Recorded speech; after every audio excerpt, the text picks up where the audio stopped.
Okay, good morning. What we're going to do today is going to do what I don't do as I do as I say. Don't do this.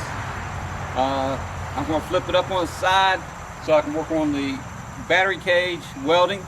I'm too old to get down on the ground and weld upside down. Plus I'm not a welder. So again, do as I say and don't do this. Don't do as I do. So let's see if I can actually do this. Back in my day, I wouldn't even thought about it. Now I'm getting older. I have to think about it.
Alright, let's try it again.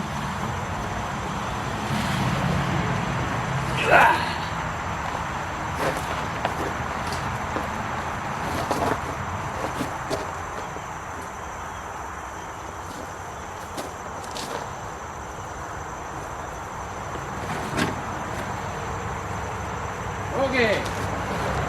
Again, don't do this at home. You gotta get these brackets welded in. I didn't want to do them laying down. So, one step closer, let's get at it.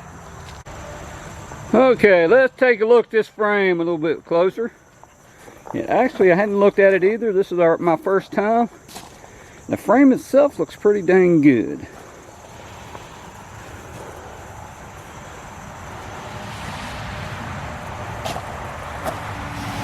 Gotta say, if you're gonna look at something, this is the best way to do it. But again, I don't recommend it. Gonna be welding in this piece here, goes across. Gonna be taking this piece out. I think this one's actually strong enough for an old cart. If I was a professional welder, I'd probably cut it out and wouldn't even think about it. Then I got the piece down here, and that piece right there, I actually probably just add a piece into it. So let's get to grinding and get these pieces out of there and get it welded up. I know whenever I'm working or whenever I'm watching a YouTube video, I like to know what the guys are using, or ladies. I'm using a titanium welder. It's the cheapest one Harbor Freight had. I'm not a welder, so I thought I'd start with the cheapest thing they had just so I could learn. Using a grinder. Of course, got hearing protection. And I got a welding helmet. Now I have used a welder before, just an old stick welder a long time ago. They got these welding helmets now that actually turn on and off as you're welding, so you can actually see what you're doing better. Definitely recommend to get that. Of course, I think that's about the only thing they sell nowadays. But anyway, I've actually got the metal cut up, got the edges grind down. Now I'm going to be welding in. I got a couple pieces already in. Got this piece, that piece. I've got to do this one and two cross members, clean it up, I'll be done. I'm not going to do anything fancy. If I was going to do a true restoration that would be for somebody else's job, I'd cut out a whole lot more and do a whole lot better. But it's just for me, for around the yard, and this is my first one, so we're going to make it very simple. Like I said, cut this one out, we'll cut that out, cut this out, put it back in, got the brackets to put in. Once I do that, I'm done with this. I'm going to prime it, clean it up, paint it, be done with it. And I would recommend, if you have a safe place to do it, I said at the beginning of this, don't do this, but I'll be honest with you, it told me so much more about the golf cart by flipping it up on the side. I can see everything without having to look up underneath it. It's just so much better. I can see the gas pedals, see the suspension, see the rear end, the motor a whole lot better. But be very careful if you do flip it up like this.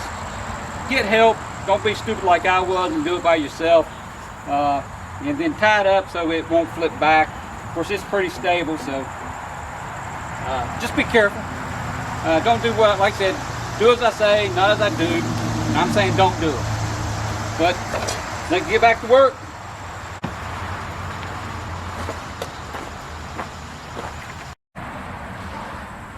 Okay, I got it cleaned up as best I'm going to get it cleaned up.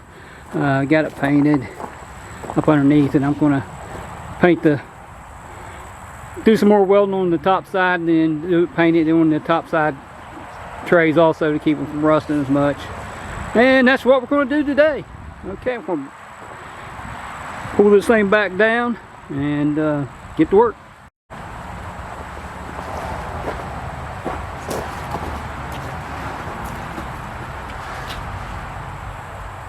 Okay, I'm going to pull this thing down over. Again, I'm going to recommend that you don't do this. But I'm here by myself today. So, let's get it.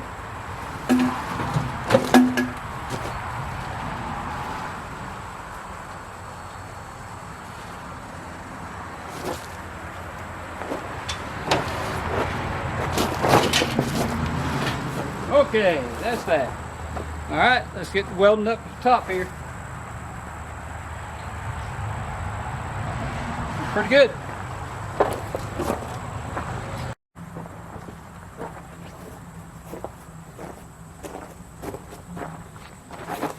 Okay, got the battery trays all welded up and painted as best they're going to be at the moment.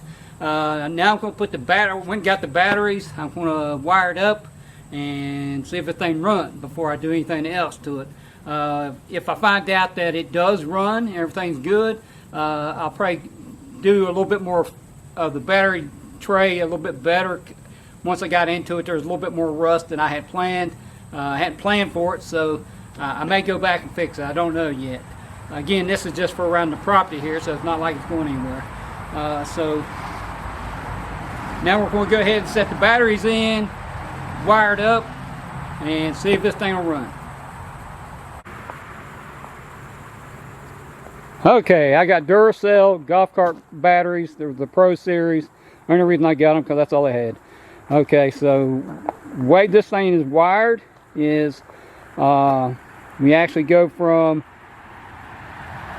the positive of this battery to the negative of that. You can go from the positive to this one to the negative. I'm just going in sequence, pretty simple. From the positive to the negative. From the positive to the negative. Positive to the negative. And then from the positive to the solenoid on mine. I don't know if everybody golf carts like this. Again, this is the first time I've actually worked on a golf cart. And then you go from the controller, this wire, to the negative of that battery. And that's how I got it wired up. Now we're going to find out if this thing's going to run. I have to, I don't have the key to this golf cart. I got the key to the Yamaha, but I didn't have the key to the Melex. So I just made a jumper there. Then we'll see if this thing's going to run. So let's find out. Hold on.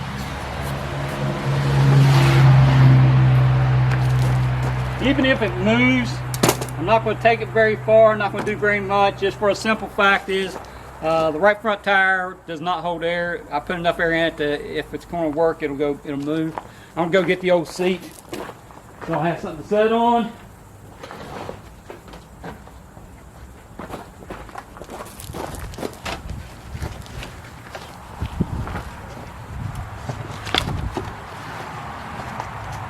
What to set on, but better than nothing, I guess.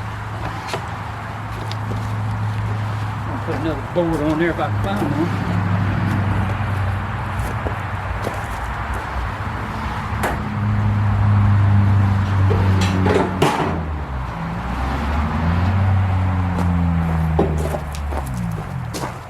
Keep your fingers crossed. Okay, forward. Gas pedal?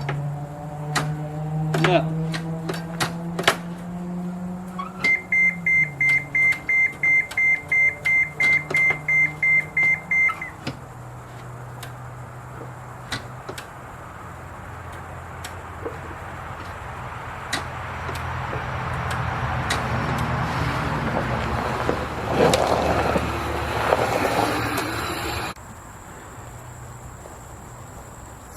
Well, I made it about, let's say 80 feet, and it just stopped on me. So I'm going to mess with it a little bit and try to figure out what it is. And even before, whenever I put it in reversed here, it would beep. Now it's not doing anything. So that means we probably just don't have a connection somewhere. And I'm going to work on it. Be back in a little bit.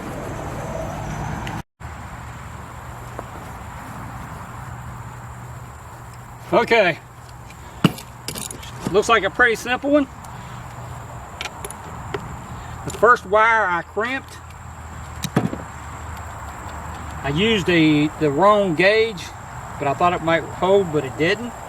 So now I got one lug left for the crimping, so we'll keep our fingers crossed. And I think I'm going to cut this off again. I think I got plenty.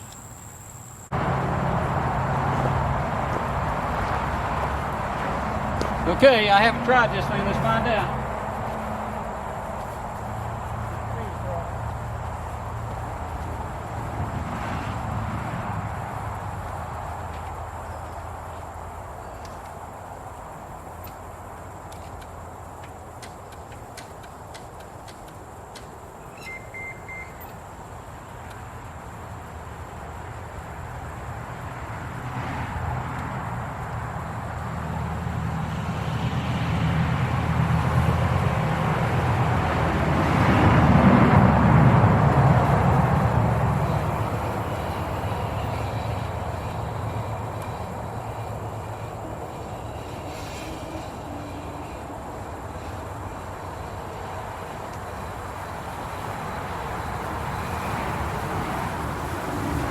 About the brake working.